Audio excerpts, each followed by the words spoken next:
네, 어떤 믿음이라는 주제를 가지고 우리 구경진 선교사님께서 간증 및 설교를 말씀해 주시겠습니다. 제가 기도하겠습니다. 장고오신 아버지 하나님 감사합니다.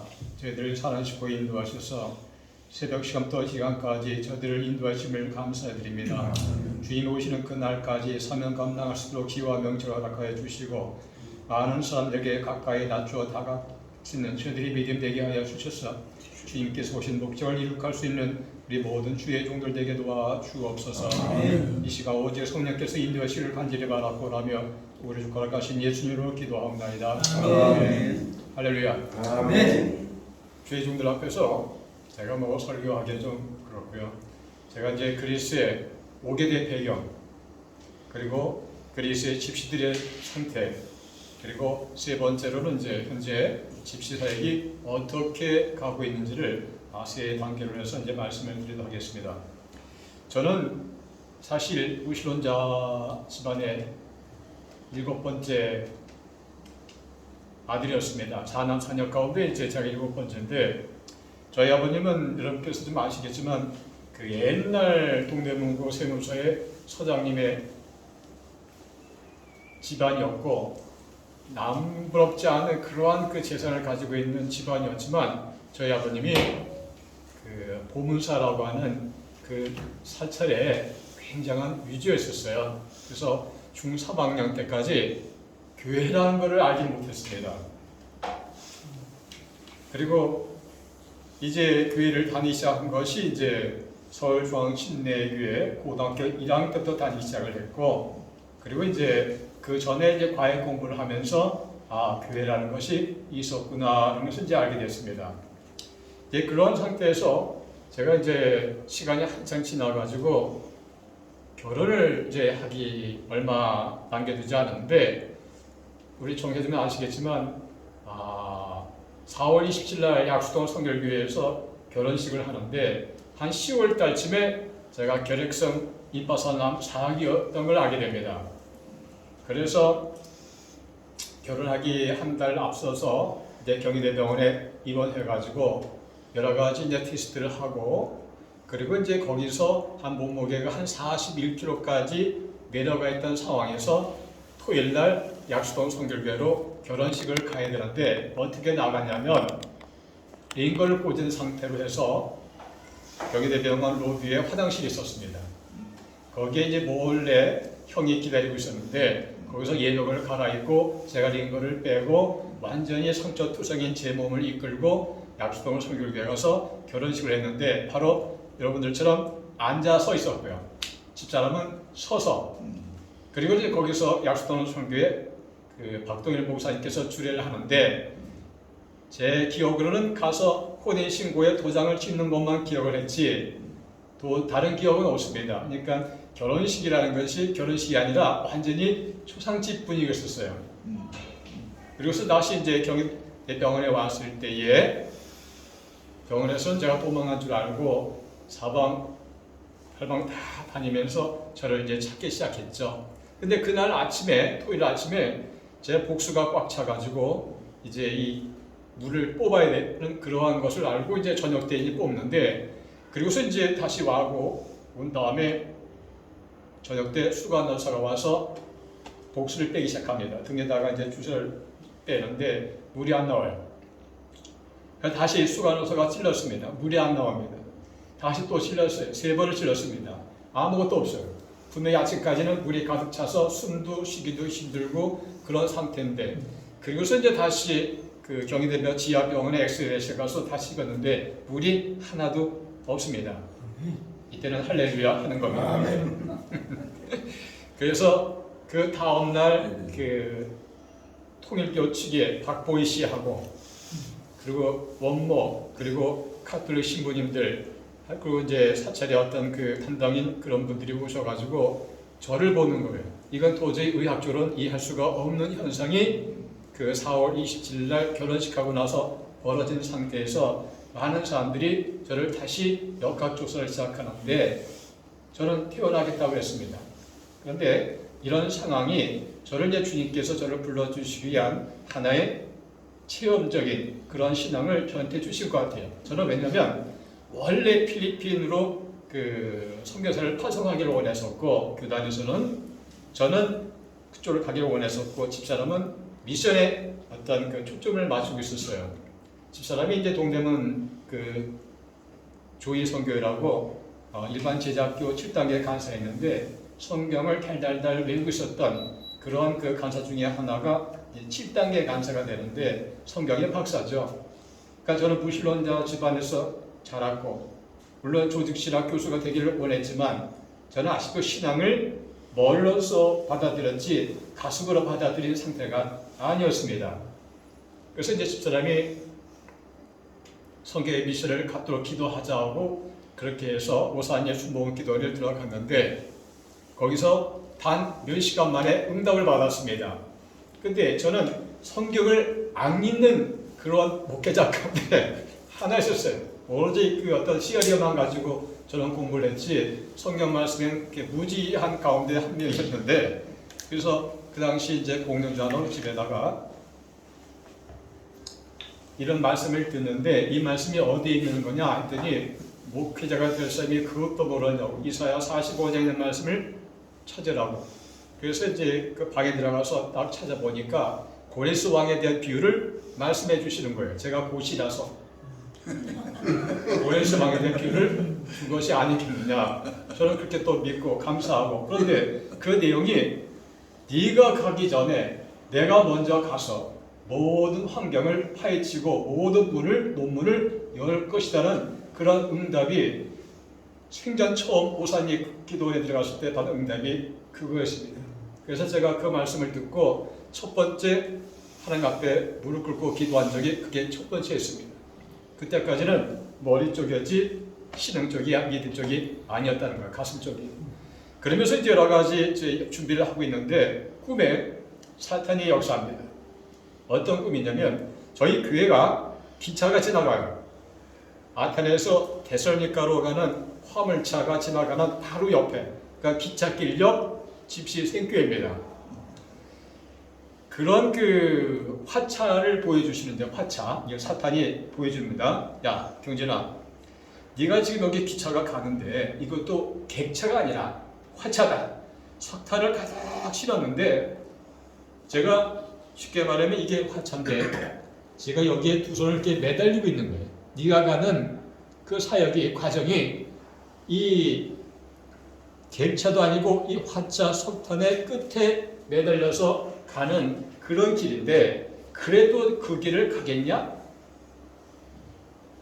많은 사람들이 너를 가지고 졸업할 텐데 그래도 매달리면서 가겠냐? 그거를 이제 사탄이 합니다.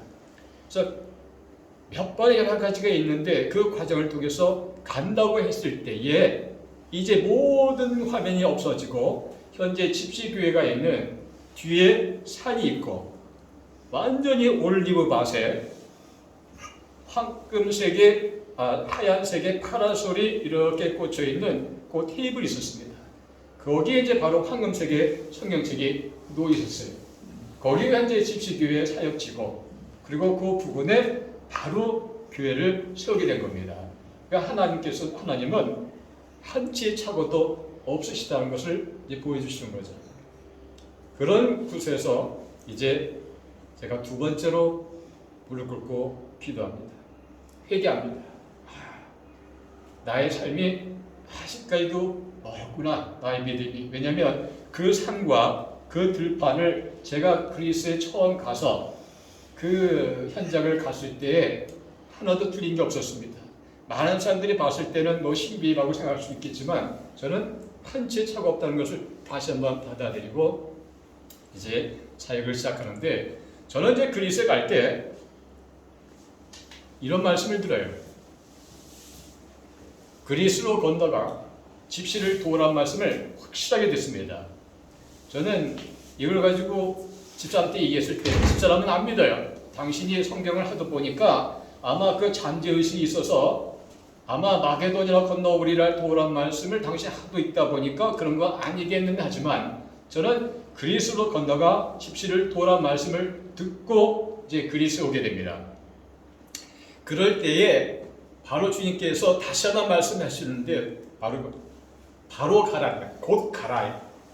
그러니까 많은 그 처가댁이라든가 제 집도 많은 교회도 파송교회도 좀 더 준비를 하고 좀 더 후원께도 맺고 그리고 가는 것이 옳은 게 아니겠느냐. 하지만 저한테 주신 말씀은 바로 가라는 거예요. 그래서 있는 재산 없는 재산 그 파송교회라고 할 수 있는 생명교회에다가 전부 다 헌납을 하고 320달러 가지고 이제 그리스 갑니다. 이런 그 모습 가운데서 제가 했던 것이 바로 믿음 선교예요. 많은 선교사들이 감히 갈 수가 없는 그 길을 이제 가게 되는 거죠. 그러니까 하나님께서 채워주시는 그것만 가지고 이제 사역을 하는 것이 이제 다 아시겠지만 이제 페이스 미션이 됩니다. 이제 그러한 상태에서 이제 그런 꿈을 안고 그리스에 도착을 했습니다. 도착을 했는데 그 당시 뭐 집시에 대한 그런 여러 가지 자료는 아예 없었습니다. 많은 분들이 뭐 집시라고 한다면 뭐 스페인의 그 플라멩고 추는 그런 집시들의 모습을 알고 계시겠지만 집시들은요 지금부터 한 약 500년 전에 인도에서 오기 시작합니다. 먹을 걸 찾기 위해서 북수장을 하면서 현재의 그런 그 아랍권을 통해서 그리고 동구권을 향해서 서구권 그리고 이제 그리스에 넘어오는 집시는 배를 타고 몰려오는 것이 이제 그리스에 들어오는 집시의 이제 시작점이 됩니다. 그러니까 결국은 이 집시는 인도, 파키스탄과 거의 같은 개념인 그러한 인도 사람이라고 생각하시면 됩니다. 그래서 지금 이제 그리스에는 굉장히 많은 인도 사람들, 파키스탄 사람들이 와 있지만 자기 조상의 언어가 이제 그쪽이기 때문에 50%는 거의 통하는 그런 상태가 이제 사실 집시들의 모습입니다. 현재 그리스에는 한 20년 전 통계에 의하면 한 50만 정도로 나와 있어요. 아마 지금 더 늘어나면 늘어났지 줄지는 않았습니다. 다만 집시들의 평균 연령은 약 한 45세에서 50세 정도로 보고요. 제가 이제 91년도에 그리스에 와서 이제 93년서부터 이제 본격적으로 이제 사역을 시작하는데 집시 말도 몰라요. 그리스 말은 할 수가 없었죠. 그래서 한국에 가서 다시 이제 비자를 신청하는데 그 서울 장안동인가요? 어디 그 광교 쪽인데 제가 갔더니 저에 대한 모든 정보가 대사관이 알고 있어요. 어디서 언제 근무했고 뭐가 쭉 어느 대학이고 뭐 이 과정이 쭉 나옵니다. 그러니까 그걸 보면서 프라치가 있나? 제가 그 섬뜩함이 이렇게 들어오더라고요. 그리고 그 거기가 기독교 국가인데 왜 개신교 목사가 왜 거기 가서 선교를 하러 가겠냐고 물어봅니다. 그래서 저는 아니다. 나는 공부를 하러 가겠다. 그러면 공부를 하겠다는 각서를 써라. 계약서를 어떤 그 커리큘럼에 대한 것을 써라. 그리고 선교를 안 하겠다는 각서를 써라. 추방을 당해도 절대 정부에 항의하지 않겠다는 그런 그 스터디 플랜이라든가 선교를 안 하겠다는 각서를 쓰고 그리고 이제 비자를 받습니다. 그런데 그때는 이미 결혼한 상태예요. 원래 그리스 유학은 28세까지만 유학을 허락합니다. 근데 그때는 30대가 넘었어요. 그래서 물어봅니다. 제가 이렇게 하는 거예요. 당신 영서는 한국에 올 때 혼자 왔냐? 가족과 함께 왔냐? 그러면 내가 아무리 목사지만 내가 그리스에 가면 진짜 멋있는 여성들이 많은데 내가 집사람을 놔두고 거기서 바람 나면 당신이 책임지겠냐? 그 용사가 그냥 웃어요. 그래서 알겠다고 기다리래. 그때 이제 바로 비자가 나왔습니다. 그러니까 처음이자 그게 마지막이었어요. 유학생들 나이 먹은 상태 비자 주는 건 그게 처음이자 마지막이었습니다. 그리고서 이제 비자를 받고 이제 그리스에 도착을 해서 사역을 시작을 하는데 그 많은 그 부류 가운데서 집시들이라는 그 대상은요 말 그대로 조폭이에요. 양아치고 깡패고 마약 사범이고 도둑질하는 거고 사기치는 거고 거짓말하는 것은 그게 아마 그들의 주된 삶을 이어가는 데 생활에 어떤 근거가 되는 거라고 봅니다. 그래서 그 집시들을 대상으로 이제 사역을 시작하지만 그게 쉬울 리가 없죠. 왜냐면 집시말을 아예 모르고 그리스 말도 전혀 모르는 제가 하기는 힘듭니다. 그래서 다시 그 비자 받은 것을 통해서 이제 아테네 대학에 이제 신학 대학에 원서를 냅니다. 그러면서 이제 1년 동안 매기적 꽃을 밟고 패스가 돼서 신학대학 서무과에다가 이제 합격증을 줬더니 그 서무과 직원이 이단이 어디 신학대학에 들어오냐 가지고 케이스를 나버렸습니다. 그래서 1년 재수하고 아테네 대학 신학대학교 안에 그리스 고대사학과가 있습니다. 그래서 이제 학과에 그 고대사학과를 이제 공부하면서 이제 학부를 졸업을 하고 그리고서 이제 그 과정 중에 여러 가지가 이제 에피소드가 있는데 이제 그런 가운데서 이제 집시와 사역을 하면서 이제 말씀을 드리고자 합니다. 그 집시 그 당시는 거의 대부분이 판잣집이라고 보다는 올리브 나무들이 쭉 있는 곳에 거의 몽고 텐트를 치고 있을 때예요. 90년도 초에는. 그러니까 우리가 생각하는 6.25 때 그 판자로 해가지고 비닐하우스 없는 거는 한참 후의 모습이고 그 당시에는 대부분이 몽고 텐트를 통해서 집시들이 올리브 나무 사이사이에서 그냥 살았던 그 시기입니다. 그러니까 당연히 물이 없습니다. 물이 없으니까 우리가 잘 알고 있는 그 플라스틱인가요? 화학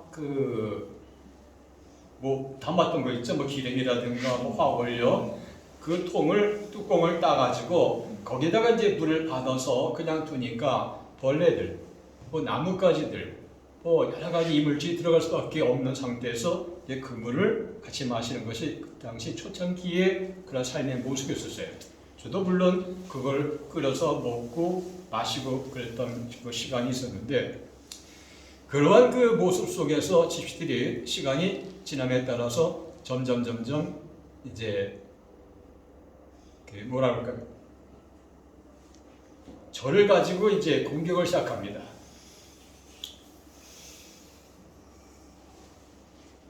어느 정도 교제가 이루어지다 보니까 저 외국인은 분명히 돈이 있다고 보는 거예요.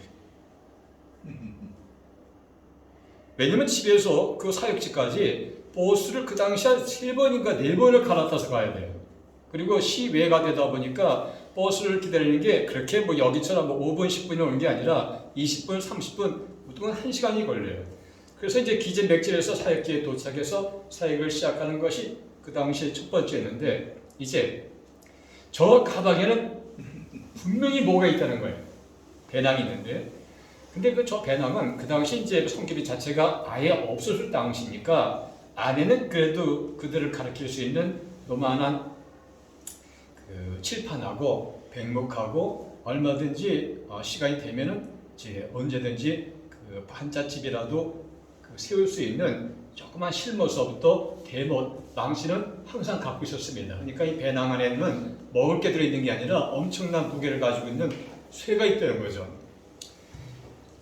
아마 그때 이제 그 가방을 엄청나게 메고 다녀서 이렇게 또 키가 더 줄어든 게 아니겠는가 생각이 되는데 이렇게 키 큰 분들이 그렇게 많지 않은데 제가 그만큼 위로를 받습니다. 지금 그런 집시들이 가방을 열어봅니다. 열어보면서 이거 뭐냐 이거예요.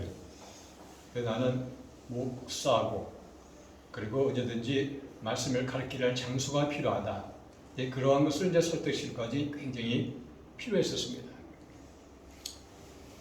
자, 집시. 그 당시 그 집시들의 삶은요, 다시 한번 계속 반복해 말씀드리지만 화장실이 없어요. 그래서 여성 집시들은 대부분이 후리치마를 입습니다. 그 안에는 팬티가 아니라 그냥 고쟁이에요. 집시들의 그 집으로 들어갈 때는 대낮에는 들어가는 게 편해요. 밤에 들어갈 때는 이거 기도 열심히 하고 들어가야 됩니다. 밟으면 닦을 데가 없어요. 그리고 그들과 같이 자야 되는데 그들에게 물을 달라고 하겠습니까? 그 귀한 물을? 종이도 없죠. 그래서 집시 여인들은 이렇게 우리가 알고 있는 것처럼 바지라든가 이걸 입는 게 아니라 후리치마예요. 그게 화장실 칸막입니다. 그래서 밤에 달빛이 비치기를 기도하는 거예요. 그러니까 저녁 때 들어갈 때는 기도를 엄청나게 세게 하고 들어갑니다. 오늘 달빛이 비치게 하소서. 왜냐하면 발치 않고 들어가니까. 그런데 그곳에 개들이 굉장히 많습니다. 인자 없는 개들도 있고 자기들의 기르는 개도 있지만 그들이 봤을 때는 개들이 봤을 때는 저는 아무래도 이방인이에요. 이방이다 보니까 그 소년들이 일부러 저를 골탕먹이기 위해서 뭐라고 부릅니다. 그러면 개들이 가만히 있다가 저한테 와서 달려들어요. 저는 개한테 총 6번 물렸습니다. 그 중에 한 번은 한국을 갈 때 싱가포르 여행을 탔는데 그 전날에 개한테 물렸어요. 아마 물려보시면 아시겠지만 그 아린 거는 제가 옛날 항암주사 맞은 그 아픔보다 더했습니다. 그렇게 해서 이제 집시한테 그런 농락을 많이 당하기도 하고 조롱거리도 하고 다음에 먹을 거를 갖고 들어오지 않으면 들어오지 말라고 레프트, 라이트, 어프 엄청나게 매맞았습니다. 아마 그거는 표현할 수가 없을 것 같아요. 그럴 때 저한테 공격했던 애들이 아침에도 잠시 그 카톡을 보내드렸지만 그런 어린애들이 지금이 다 결혼을 해가지고 30대 중반이 되고 그런 집시 성도들이 이제 그들의 아들을 낳고 자녀를 낳고 다시 그 자녀들이 다시 자녀들을 낳아서 지금 이제 그런 손주들 바로 이제 위치부 애들, 유아부, 영아부 애들이 지금 이제 교회 주일학교 학생들이에요. 이렇게 이제 3대가 같은 교회에서 예배를 드리지만 예배드리는 자체는 이렇게 조용한 게 아니고 완전히 아마겟돈의 역사라는 거예요. 떠들고 싸우고 웃고 나가고 그렇습니다. 그래서 그렇게 말씀을 증거할 수가 없는 거예요.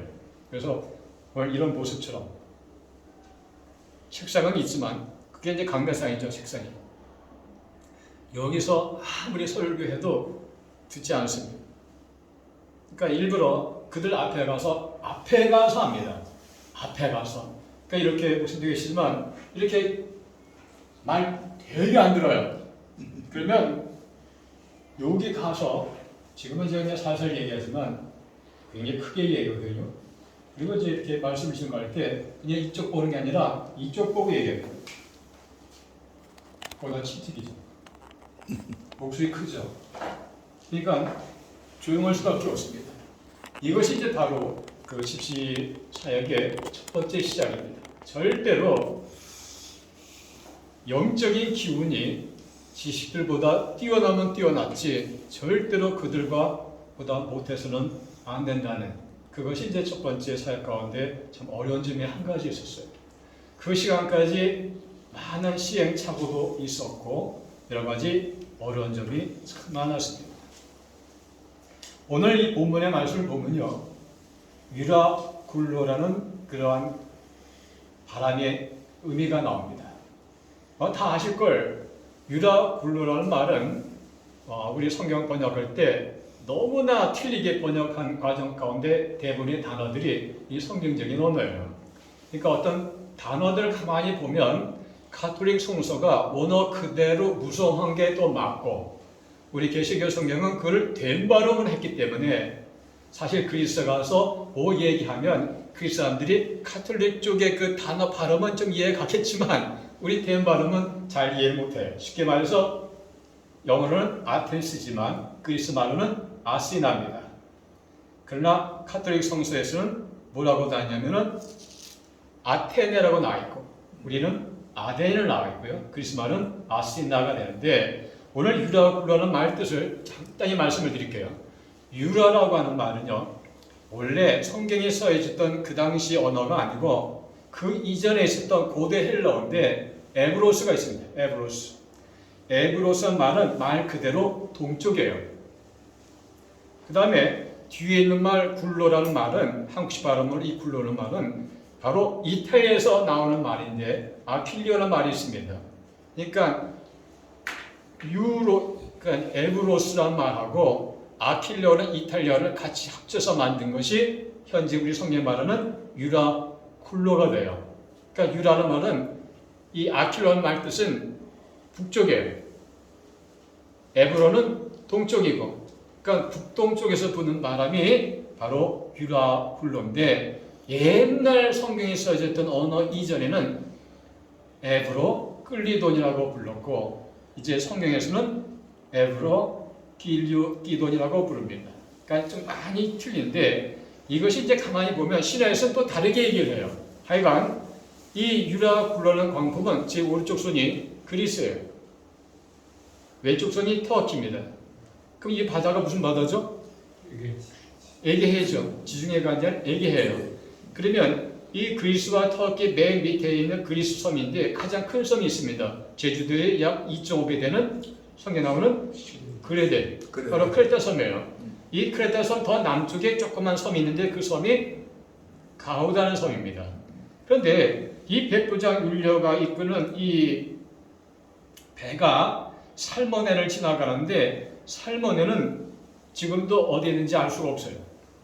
어느 지역인지 알 수 없습니다. 그러면서 크레타 섬 바로 밑쪽으로 이렇게 배가 지나가는데 점점 더 밀린다고 그랬어요. 누구 때문에? 유라굴로는 광풍 때문에. 원래 그리스는 초속 7m의 바람 불면 지금도 엄청난 큰 페리가 출항 금지예요. 이 초속 7m 정도 되면 한 시속 한 70km 정도의 바람의 세기를 말합니다. 그러니까 웬만한 배는 견딜 수 없는 바람이 그 당시에 유라굴로라는 거예요. 그러니까 유라굴로는 그 당시 있던 바람이 아니라 옛날 고대서부터 이탈리아라든가 에게라든가 부는 바람이 똑같이 통틀어서 에브로 끌리돈 혹은 에브라기돈 이렇게 부르는 바람이 바로 북동쪽에서 즉 터키 쪽에서 이렇게 바람이 불면서 에게를 통과해가지고 크레타 섬에는 3개의 섬이 있는데 이 산을 올라갔다가 내려와요. 내려오면서 기압 차이 때문에 바로 크레타 밑으로 지나가는 배는 더 큰 영향을 받는 것이 유라굴로라는 광풍을 만납니다. 자, 제가 왜 이 말씀을 드리냐면 그리스에서 이런 사역이라는 게 인정받지 못하는 개신교 사역이기도 하고요. 그리고 거기는 5개의 개신교 교단이 있지만 저한테도 미쳤다고 말하는 정도로 목사님들의 공통된 의견이 바로 그겁니다. 하도 많은 그런 선교 대상을 놔두고 왜 개신교 선교단체든 종교의 측이든 전혀 선교를 대상을 하지 않는 집시들을 왜 대상을 하느냐, 차라리 다른 곳으로 가라라고 하는 개신교 목사님도 많이 계셨고 한국에 계신 목사님도 참 많으셨습니다. 어떤 유혹이 오냐면 바로 그겁니다. 한국으로 오지 말고 차라리 터키에 가서 내가 엄청난 후원비를 보낼 테니까 그 터키 이즈미르 쪽에 가서 사역을 하라 라고 하는 그러한 유혹을 많이 받았습니다. 그게 남풍이에요. 성경에 나오는 남풍. 그러니까 광풍은 우리가 눈에 직접 보이는 현상이에요. 그런데 남풍이 부니까 많은 선장과 선주와 백부장 율료가 거 봐라. 바울의 말은 틀렸다. 선장과 선주의 말이 맞지 않느냐. 봐. 이렇게 큰 광풍이 불다가 남풍이 부니까 이거는 저렇게 경험이 있는 선장과 선주의 말이 맞지 않느냐? 라고 하는 그렇게 유혹하는 남풍이 참 많았습니다. 아마도 그거를 제가 견디지 못하고 그 남풍대로 유혹에 이끌려 갔으면 제가 그리스 있지 않고 지금은 터키에 가 있든지 한국에 가 있든지 아마 어떻게 됐을지도 모르죠. 자, 이러한 그 여러 가지 그 과정 중에 집사역 가운데 한 일부분이었어요. 이걸 뭐 딱 부러지게 집시는 이렇다라고 말씀드리기보다는 정말 말 제대로 안 듣는 대상이 집시입니다. 모시다 갔었지만 예전보다 많이 낮았습니다. 예전보다 많이 낮았지만 아직도 저 혼자라서는 역부족이에요. 그리고 제가 언제까지 그 대상으로 선교사역을 할 수가 있을까라고 생각할 수가 있지만 저는 소원을 했기 때문에 그리스를 떠날 수가 없습니다. 오직하면 집사람이 한국에다가 한번 알아보라고 소원 철회 기도가 있나 없나를. 그만큼 이런 그 어떤 페이스 미션이라는 그 자체도 굉장히 힘들지만 바울의 선교 전략대로 정말 예수님께서 이 땅에 오신 그 목적이 무엇인가 굉장히 낮추어졌다는 거죠. 그러니까 그들과 같이 입장에서 그들을 바라보아야 되는데 아무래도 그것이 힘들다는 얘기예요. 저는 문화권에서 왔고 그들은 아직도 비문화권입니다. 아무리 제가 목회자라 할지라도 그들과 똑같은 동등한 수준에서 그들을 생각한다고 하지만 그들은 그들의 입장에서 저를 바라보기 때문에 많은 마찰이 일어날 수밖에 없었습니다. 그럼에도 불구하고 이렇게 집시가 처음으로 교회에 나오게 되는 그 시작점이 있습니다. 많은 사람들이 불쌍한 사람들을 보면 구제를 해야 한다고 생각합니다. 저는 거기에 100% 반대입니다. 이 구제라고 하는 것은 정말 내가 기도로 무장하지 않고 어떤 목적을 이루기 위해서 특별한 계획을 세우지 않는 이상 동정을 하게 되면 그것은 습관화된다는 사실이에요. 가장 어렸던 것 가운데 하나가 보통 집시들은요, 여성들은 15살 정도 되면 결혼을 합니다. 하면 한 20세가 되기 전에는 애가 한 4명 그 정도의 애를 낳습니다. 그러니까 애가 애를 낳는 거예요. 그리고 바로 이혼도 하고 또 나쁜 짓을 하다 보니까 남편들이 교도소에 가 있습니다. 언제 나올지도 모릅니다.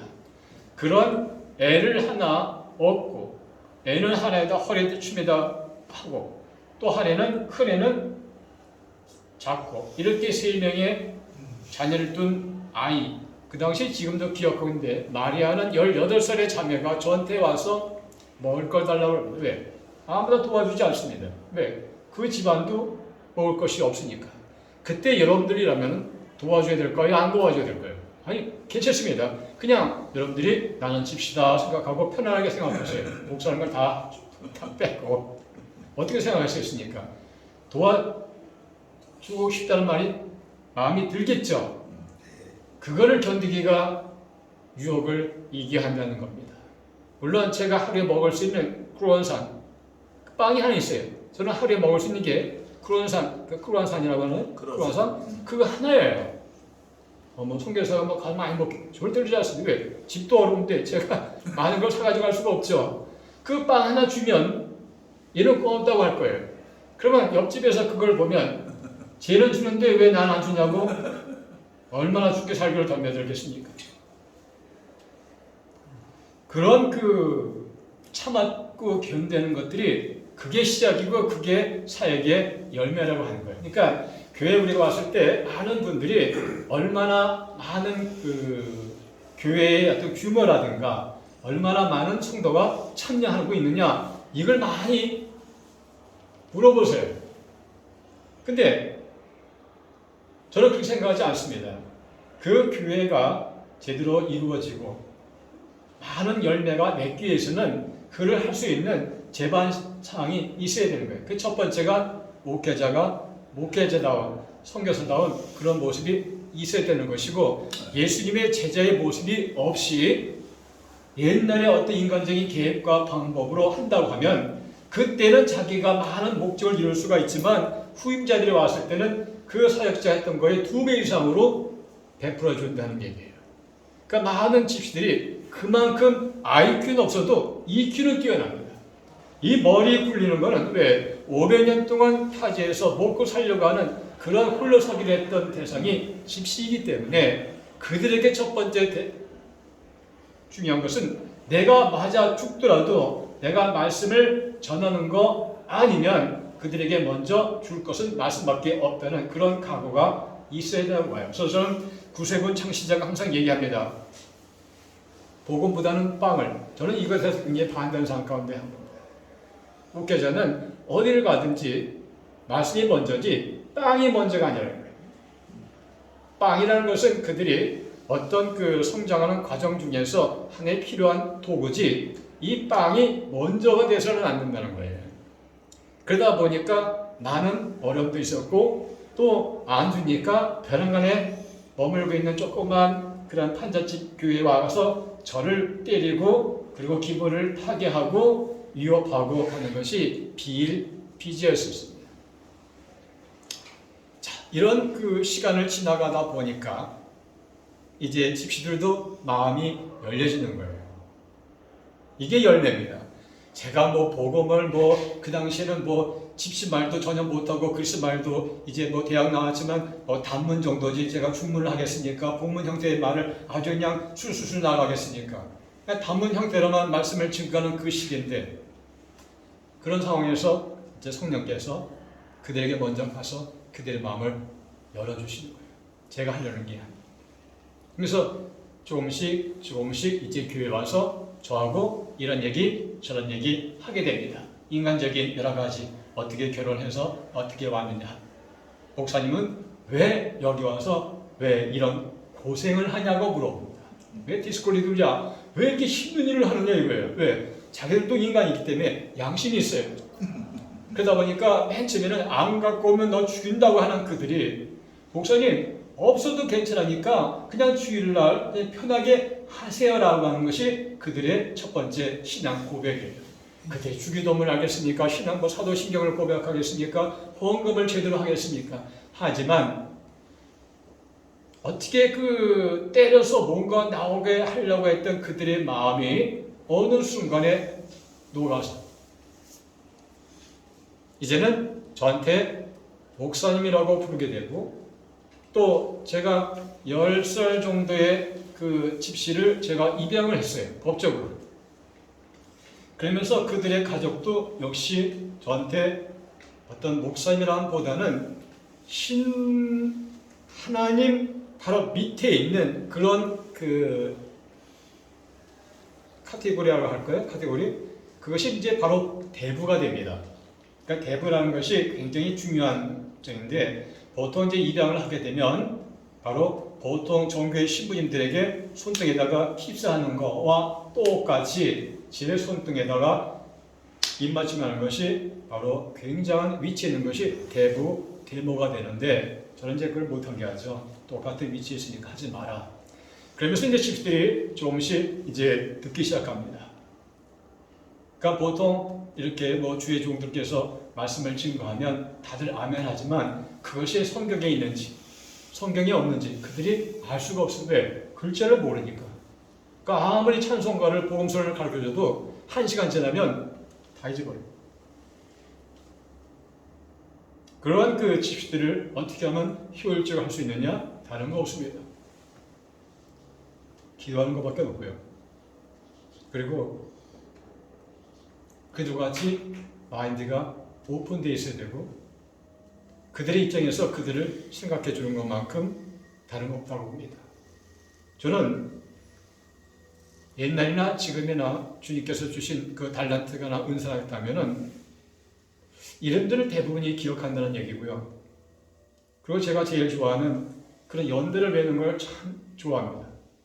그래서 집시들이 한번 교회를 방문하고 지나간 집시들의 그 이름은 다 알고 있어요. 3년이 지나도 10년이 지나도 다시 오면 그 이름을 불러주는 게 얼마나 집시들이 좋아하는지 몰라요. 그러니까 두 번째 사역이 활성화되는 것은 자기들의 이름을 알고 불러준다는 것이고 내 와이프 이름이 뭔지 애들이 몇 명이까지 기억해 준다는 저 이방인은 과연 목사님이라고 생각하는 거예요. 그러니까 정교회 신부도 사역지에 와서 한 번도 와서 미사 같은 거 드린 것도 없는데 왜 개신교 목사가 와서 할까? 자기들은 처음에 저를 여호와 증인이라고 생각했던 거예요. 왜요? 많은 집시들에게 전에는 여호와 증인 그런 그 교회가 많습니다. 집순에. 여러분께서 잘 알지 못하겠지만 집순에도 2개 이상의 여호와 증인과 몰몬교가 있습니다. 그런 곳에서 제가 가니까 저도 여호와 증인인 줄 알고 또 풍부한 재정이 있는 줄 알고 이제 그렇게 해서 이제 저한테 그런 그 여러 가지 출연을 했던 것인데 이런 시간 지나면서 이제 집시들이 마음이 열렸다고 이제 말씀을 드렸죠. 그 마리아 자매를 이제 도와주지 않음으로 말미암아서 집시들이 더욱더 마음이 열려지게 됐고요. 그러면서 이제 집시들이 이제 교회를 나오기 시작합니다. 나오면서 그들이 왜 이런 삶을 살아야 합니까? 라고 하는 질문을 이제 하기 시작합니다. 그러면서 이제 거기에 대한 많은 말씀을 이제 증거를 해주면서 이제 교제를 이루게 되고요. 그리고 가장 세 번째가 어떤 것이 필요한지 아세요? 그들의 음식을 먹어야 한다는 겁니다. 그들의 음식이라는 것은 아주 간단해요. 대부분이 소금기. 어떤 소금이냐고요? 종류는 필요 없습니다. 양입니다. 보통 음식을 하나 만들려면 손에다가 이만큼의 소금입니다. 그러니까 몇 그램이 아니라 한 스푼이 아니라 그냥 여기 이만큼 산이 돼야 돼요. 이거를 가지고 스파게티 할 때 집어넣습니다. 짤까 안 짤까요? 짜죠. 짜게 하니까 물을 많이 먹게 됩니다. 뭐 닭을 살 수 있는 형편이 아니었으니까. 지금은 이제 괜찮지만. 그러니까 물을 먹게 되는 거예요. 그러니까 배부른 거예요. 빵이 있겠습니까? 빵이 없는 거예요. 그래서 집시들은 제일 첫 번째 질병이 당뇨예요. 그 다음에 바로 간입니다. 그리고 신장에 콩팥이에요. 그러니까 저를 처음 만났던 집시들은 다 죽었습니다. 저는 집중해서 가장 나이가 많은 사람이에요. 저보다 나이 많은 사람 아무도 없습니다. 왜? 저를 대적했던 그 많은 집시들이 간암으로, 간경화로, 콩팥, 신장 근부전 투석하다가 이렇게 하는 거. 근데 참 보면 집들도 그걸 알아요. 목사님, 지나가 보니까 내가 말하겠지만 저 집시들이 굉장히 목사님 때리고 그랬죠. 근데 살아있는 집시를 못 봤습니다. 제가 말한 적 없어요. 그들이 저한테 와서 얘기합니다. 그러니까 지금은 제가 그들을 때립니다. 어떻게 때려요? 말로 때립니다. 그러니까 말씀이 들어가기 전에 네가 인간으로서 할 수 있는 왜 못하고 왜 아직까지도 인간 이하의 짓을 하느냐. 개도 고양이도 주인을 알아보는데 어떻게 주인을 알아볼 수가 없느냐. 이래서 이제 개와 고양이를 비교하니까 자기들도 뭐가 있어요? 양심이 있는 거예요. 양심이 있다 보니까 이제 착한 마음을 가지게 되는 거예요. 그 착한 마음이 들어가니까 이제 바로 제대로 된 믿음을 하나씩 쌓기 시작하는 겁니다. 그러니까 그들에게 필요한 것은 다른 게 없어요. 많은 걸 나눠주는 거예요. 그거는 아무 소용이 없어요. 100년 동안 갖다 퍼줘야 됩니다. 그들이 일단 인간으로서 왜 이 땅에 왔고 왜 저 키 작은 아시아 사람이 그렇게 때려줌에도 불구하고 여태까지 버티고 있을까? 왜 지금까지도 그렇게 어렵고 못 먹고 자기들한테서 밥을 달라고 할 정도로 그렇게 먹을 것이 없던 저 아시아 사람이 왜 지금까지도 자기들을 그렇게 사랑하고 있을까? 왜 아이들을 그렇게 잘 대해주고 그렇게 자기들이 봤을 때도 돈이 없다는 걸 알고 있음에도 불구하고 왜 저렇게 사탕을 하나씩 줄까? 그러니까 그 부모들이 깨기 시작하면서 학교를 보내지 않았던 아이들을 학교로 보내게 되고 이제 글자 공부하게 해서 이제 그 아이들이 조금씩 이제 학교 생활에 적응하게 되고 그러는 집시 아이들이 자라서 지금은 이제 한 자매가 성경을 봉독합니다. 이 모든 그들이 오직 주님의 인도하시지만 그들 마음속에서 이제 성령께서 역사합니다. 왜 쟤만 성경을 봉독하게 할까? 그래서 몇 년서부터 학교를 보냅니다. 그래서 이제는 조금이라도 글자를 알면 와서 성경을 봉독하게 하는 믿음의 경쟁을 시킵니다. 이 성경 봉독이 그들에게서는 최고의 자랑이자 자존심이에요. 네. 목사님은 글자를 아는 사람만 사랑한다. 제가 그랬어요. 나는 글자를 모르면 내가 대화가 안 돼. 그러니까 너희들 공부하면 내가 다른 집보다 더 많이 해줄 거야. 일부러 흘려버립니다. 그래서 그런 집들이 학교를 다 다니게 되고요. 이제는 베드로라는 친구도 물론 술주정뱅이지만 그 친구도 주일만 되면 술깨 가지고 와서 이제 성경을 봉독합니다. 이것이 이제 집시사역의 현재 시점이에요. 그래서 현재는 한 150명에서 200명 왔다 갔다 하지만 한 주에 한 50명 정도 출석이라고 생각하시면 됩니다. 물론 이제 초등학교를 가지 않은 학생들은 그 수에 포함되지 않아요.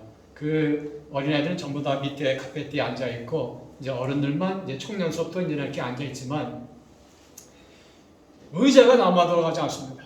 플라스틱 의자. 플라스틱 의자죠, 이렇게 동그란 거. 거기에 엄청나게 100kg 된 애들이 앉으면 어떻게 되죠? 깨져버리죠. 또 그걸 가지고 예배를 드리고 있는데 그걸 던지고 막 싸우기 시작합니다. 여기서 이제 말씀의 그 키포인트를 잊어버리면 내가 뭘 말씀을 증거하려고 했지를 잊어버려요. 맥이 끊어져 버려요. 그러면 말씀을 예배 드리는 분위기가 완전히 없어지는 거예요. 이 포인트를 놓치지 않고 한다는 게 참 중요한 것 같고요.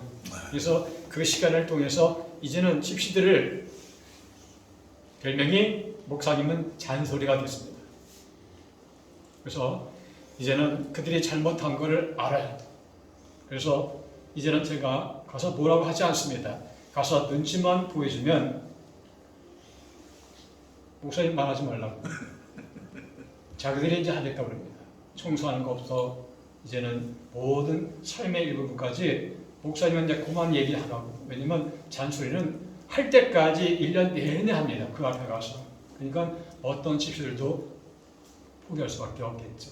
그래서 이러한 그 여러 가지 말씀도 증거하지만 서로 인간의 모습으로 대해주면서 그리고 그들 입장에서 그들을 생각을 해주고 그리고 그들 스스로가 뭔가 거듭날 수 있도록 여러 가지 소스를 주면서 같이 협력해서 서로를 이룬 그런 과정이 이제 집시의 사역의 현재 모습입니다. 이제 한 가지 문제점은 후임자가 없다는 것입니다. 그동안 한국에 와서 후원께 맺는 그런 소리는 한 번도 없습니다. 와서 후임자 첫 번째 고신축에 갔는데도 한 선교사 가정이 왔었어요. 아이들 교육은 어떻게 하고 정말 힘들거든요. 우리 애들도 왔는데 왜 힘들까요? 왜요? 아직도 재정 문제만 가지고 보는 거예요. 물가가 어떻게 돼요? 렌트비가 얼마나 돼요? 분명히 하고 남습니다. 근데 문제는 그런 재정이 문제가 아니라 내가 직접 사명을 받았느냐. 그러니까 사역지를 놔두고 가고 기도하는 것이 아니라 직접적으로 하나님께서 고라고 하는 그런 목적지를 주셔야만 되는데 우리는 사역지를 가지고 기도한다는 자체가 좀 아닌 것 같기도 하고요. 그래서 분명히 제 선교사들이 사역을 하려게 된다면 분명히 하나님께서 콜링이 있어야 되지만 어떤 확실한 그 정착하는 그 지역이 있어야 되는 것 같고 그리고 재정이 어쨌든 간에 재정을 살아가는데 하나의 도구지 그것이 내이 되지는 않는다마는 그러한 것만 가지고 오면 하나님께서 그 고레스 왕에 대한 비유처럼 네가 가기 전에 한 발 앞서 가셔서 논문을 쳐서 파헤치는 그러한 역사가 그 선교사의 앞에 있는 그런 과제라고 봅니다. 저는 그렇습니다. 어느 교회에서 제가 그랬어요. 한 달에 몇십만 원 가지고 선교사 가는 분 여기 나와보시라고. 어떤 한국에 계신 개척교회 목사님이라도 90만 원 가지고 목회하시는 분이 있냐? 없을 거라고. 그럼에도 불구하고 여기서 내가 사역하고 있는 것은 바로 하나님께서 사랑해 주시고 하나님께서 지켜주시고 어려울 때마다 하나님의 사람들을 통해서 도와주시는 그거를 체험하다 보니까 이 시간까지 제가 여기 있지 않느냐. 아멘. 여러분들 선교사라고 해서 다 멋있는 삶에 사는 것이 아니라 우리 목사님들, 담임 목사님들 그 단에서 설교할 때 옛날 고런 적의 선교사들 얘기하지 마시고 지금 어느 선교사가 어느 나라에서 어떤 사역을 하는데 이것만으로도 할 얘기가 많은데 왜 100년 전에 윌리엄 캐리라든가 이런 많은 그 미국의 그런 예를만 가지고 말씀을 증거하신다 하지 마시라고 선교사들을 찾아서 그들이 어떤 삶을 가지고 있는지, 거짓을 하고 있는지, 어떻게 살고 있는지를 다 아멘과사 같은 그런 모습으로 가셔서 확인들 하시고 중보 기도해 주시면 이제 아름다운 열매가 이루어지는 걸로 저는 그렇게 믿습니다. 제가 이제 말씀을 이제 마무리하겠습니다. 정말 감사드립니다. 이렇게 오랜만에 3년 만에 이제 한국에 오지만 이렇게 정예림을 통해서 또 초승교를 통해서 이렇게 저를 잘 알지 못하는 그런 가운데서도 믿음이 위해서 그리고 하나님의 성령의 인도하심에 따라서 저를 도와주시고 감사를 드리고요. 그리고 이 모든 것이 어긋나지 않도록 또 주님 오시는 그날까지 생명 마치는 그 순간까지 열심히 하겠습니다. 오로지 기도 많이 해주시고요. 승리할 수 있도록 도와주시고 어떤 템테이션이 오더라도 유혹에 이끌리지 아니하고 항상 남풍을 조심하면서 광풍을 이길 수 있는 선교사가 될 수 있도록 기도해 주시기 바랍니다. 기도 제목 좀 한번 말씀해 주시죠. 저희 기도 제목은요. 우리 정혜정 의원님 하지 말라고 했는데 원래 교회 부지가 450스퀘어예요. 평수는 잘 모르겠는데 지금 교회 부지 하나가 나와 있습니다. 14m 그리고 8m, 그러니까 14 곱하기 8 정도는 그런 교회 부지가 있는데 지금 이제 저희 집사람이 이제 렌트하고 있는 그 집에서 이제 거기를 캔슬하고 이제 집촌에 와서 현재 예배당을 이제 사택으로 하고 싶다는 얘기예요. 숙소로. 그래서 현재 예배당이 있는데 그냥 합판 가벽으로 만들고 워낙 음악 소리가 시끄러우니까 저도 이제 이게 그 음악 소리 때문에 잘 안 들려요. 왜냐면 옛날 함석반 지붕이라서 이게 울려요. 그래서 그걸 1년 내내 하루 종일 새벽까지 듣다 보니까 이게 이명 현상이 많이 와가지고 이제 광주에 내려가면은 이제 이민을 가서 이제 그걸 받으려고 하는데 그만큼 그 집들의 음악 소리가 대단합니다. 그래서 이거를 어떻게 하면 이제 줄일 수 있을까를 생각하면서 이제 방을 하나 만들고 그 빈 공터에다가 이제 예배당을 다시 만들어서 새 예배당 그리고 이제 현지 예배당이지만 이제 와서 사택이 되는 것이고 주차장 그리고 이제 목회자실이 있고 교육관이 있는 그런 형태가 현재 교회의 어떤 모습이에요. 사진이 없어서 제가 어떻게 말씀을 드릴 수 없지만 그것이 한 몇백만 원 정도 들어갑니다. 그게 많은 건 아니고요. 한 300 정도면 되지 않겠는가 이제 하는데 이것은 이제 인건비가 없는 거예요. 오로지 제가 조져 미장하는 거를 해서 하는 금액입니다. 물론 예배당도 이제 제가 다 했고 목회자실도 제가 다 했고 이제 작년 4월달에 이제 광주에 있는 한 교회에서 이제 샌드위치 판넬로 이제 해주는 공사는 제가 할 수가 없는 거기 때문에 전문가가 와서 이제 다 해주신 때문에 특별한 문제는 없는데 하여튼 이제 그래서 이제 본격적으로 이제 남은 그 생애의 그 한 일부분을 새 터에서 새로운 마음으로 올해 시작하고 하려고 합니다. 그래도 저놈도 그런데 다 붙을 텐데. 네. 저놈도 다 붙어요. 그런 거 있지는데. 그래서 이제 검사 다 붙여. 물론 이제 제가 여기 있지만 지금 교회의 샌드위치 판넬을 어떻게 뜯어내고 들어갔는지 안 갔는지 제가 아예 연락을 하지 않고 있습니다. 연락을 하면 제 마음이 어떻겠습니까? 왜요? 6년 전, 3년 전 두 번의 그 양철 지붕 뜯어가지고 에어컨서부터 벽난로 다 뜯어가서요. 제 옷까지 다 가져가서 많이 없습니다.